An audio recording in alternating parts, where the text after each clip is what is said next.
ఈ girl friend movie చూసారా? In case చూడకపోతే నెట్‌ఫ్లిక్స్‌లో ఉంది, వెళ్ళి చూడండి. నేనైతే మొన్నే చూశాను. నాకు ఈ సినిమా చూడగానే చాలా చాలా అనిపించాయి.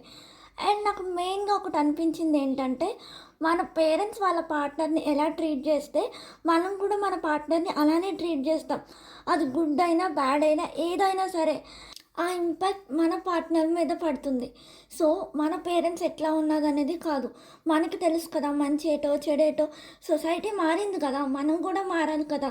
సో, వాళ్ళెలా చూసారనేది పక్కన పెట్టి, మన పార్ట్నర్‌ని మనం ఎంత లవబుల్‌గా, ఎంత కేర్‌గా, ఎంత లాయల్‌గా చూసుకున్నాం అనేది మన మీద కూడా డిపెండ్ అయ్యి ఉంటది. మన పేరెంట్స్ ఎలా ట్రీట్ చేస్తే అలానే ట్రీట్ చేయాలని లేదు కదా! ఐ నో అంత ఈజీగా మారలేము. బట్ మారిన తర్వాత ఏదైనా రిలేషన్‌లోకి కానీ, మ్యారేజ్‌లోకి కానీ వెళ్ళండి. అర్థమవుతుందా? అండ్ ఈ పాయింట్ ఎక్కడ హైలైట్ అవ్వలేదు అని అనిపించింది.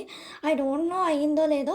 రాహుల్ రవీంద్ర సార్ డైరెక్షన్ అయితే ఆసమ్ ఉంది. స్టోరీ అయితే రష్మిక మ్యామ్ యాక్టింగ్ అయితే మనం చెప్పవసరం లేదు. సూపర్ అంటే సూపర్ ఉంటది కదా! నేను చెప్పిన పాయింట్ కరెక్టా కాదా అనేది కిందన కామెంట్ చేయండి. నాకైతే ఇది కూడా అనిపించింది. చాలా అనిపించాయి. చాలామంది చెప్పారు అవన్నీని. సో, ఇది కూడా నాకు అనిపించిందనమాట. సో, కామెంట్ చేయండి మీకేమనిపించింది నేను చెప్పిన దాంట్లో అని. మరిన్ని వీడియోస్ కోసం మన పేజ్‌ని అయితే ఫాలో చేసేయండి. బాయ్.